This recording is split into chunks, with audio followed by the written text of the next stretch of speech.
मो पाखरे एक पोर्सिलिन पात्र अच्छी जहाँकि एक तार जाली एवं ट्राइपड स्टाण्ड उपरे रखा जाइछि। एही पात्र मध्य मो अल्प परिमाणर किछि महम नेइछि एवं ताहाकु मो तळे एक महमर अग्नि द्वारा याकु उत्तप्त करुछि। किछि समय उत्तप्त कला परे मो कोन देखुछि ना पात्र नेइथिबा महमटी तरळिबाकु लागिला एवं किछि समय परे मु जेउ नियां द्वारा याकु उत्तप्त करथिले ताहाकु लिभाइ देउछि। लिभाइ देबा फଳରେ मु कोन देखुछि ना किछि समय जतेबेले हा ठंडा हेबाकु लागुछि एही तरल महम गुड़िक पुनश्च कठिन अवस्था को परिणत हो जाउछि। तेणु कौन है महम प्रथम प्राथमिक भाव में कठिन अवस्था थिला एवं उत्तप्त करिया फल तरल अवस्था परिणत है। पुनश्च किछि समय ठंडा है पर यह पुनश्च कठिन अवस्था परिणत होगला।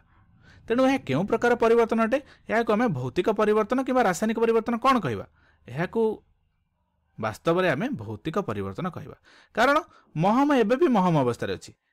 एथिरे केवल गोटे अवस्था अन्य अवस्था को परिवर्तित होइछि, कठिन रु तरल एवं तरल रु कठिन, किंतु एथिरे कोनोसी भी नूतन पदार्थ गठन होई नाही। तेणु महमर अणु माने केवल उत्ताप द्वारा निआर उत्ताप द्वारा गोटे अवस्था अन्य अवस्था परिणत होइछन्ति। महमर अणु माने वर्तमान सही अणु मानक भलिया ही अछन्ति। एमानकर सुगंध एवं रंग ठीक सही परि अछि। तेणु यह एक भौतिक परिवर्तन अटे, कारण एथिरे कोनोसी भी नूतन पदार्थ गठन होई नाही। पुनश्च जेतेबेले आमे एक बरफ को नबा, बरफटी किछि समय पर कौन हुए ना जेतेबेले उत्ताप पाए यह तरल कि जल रे परिणत हो जाए एवं यहाको मध्य आमे एक भौतिक परिवर्तन कहबा। कारण एही भौतिक परिवर्तन रे बरफर कोनोसी भी नूतन पदार्थ गठन होई नाही एवं जेतेबेले आमे यहाको पुनश्च ठंडा कर देबा यह पुनश्च बरफ रे परिणत हो जिवो। तेणु यह हेउछि एक भौतिक परिवर्तन। ठीक अछि, तेबे आम एक जलुथिबा महमबतीर उदाहरण नहीं देखिबा जे यह भौतिक परिवर्तन कि रासायनिक परिवर्तन। तेबे यहाको बुझिया पूर्वरु आम एक महमबती केउ उपादान को नहीं तैयारी ताहाको देखिबा। प्रथमे तुमे लक्ष्य कर, महमबतीर एई जो सूता परि अंशटी जहा जलुछि यहाको आम बाती बोली कहिथांती एवं एई बाती ठीक तौलिया सदृश अटे। तौलिया जेपरि जलीय पदार्थ को अवशोषण करे, एई बाती मध्य ता चतुर्पार्श्वरे थिबा तरले थिबा महम गुड़िको ता मध्य को अवशोषण करे, जेउथि भाई यह जलिबाकु लागे। एवं यही जो अंश गुड़िक एगुड़िक साधारणतः भाव में कठिन महम को लेकिन तैयारी।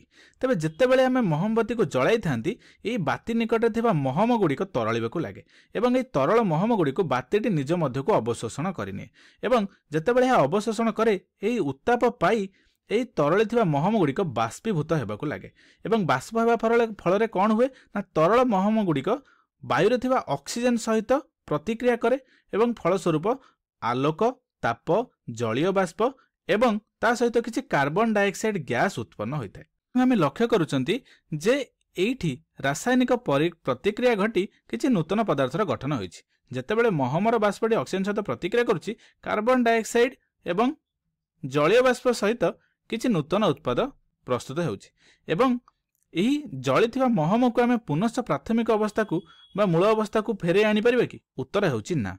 कारण एही पदार्थ गुड़िक संपूर्ण भाव में परिवर्तन हो जाइछि। एथिपाई तुमे देखि पाथुबो जेतेबेले महमबती को आम लिभेई देउचंती एथिरु किछि बाष्प गुड़िक बाहुछि। एही बाष्प गुड़िक एक्चुअली किछि नूतन पदार्थ जहाँकि महमर बाष्प गुड़िक, एगुड़िक तरल महम नुहे, ए बाष्प गुड़िक महमर बाष्प अटे। जेतेबेले आम एही बाष्प निकट को पुनश्च एक दियासिली काठी द्वारा याकू जालिया पई चेष्टा करछंती, सेतेबेले कौन होउछि पुनश्च निया लागि जाउछि।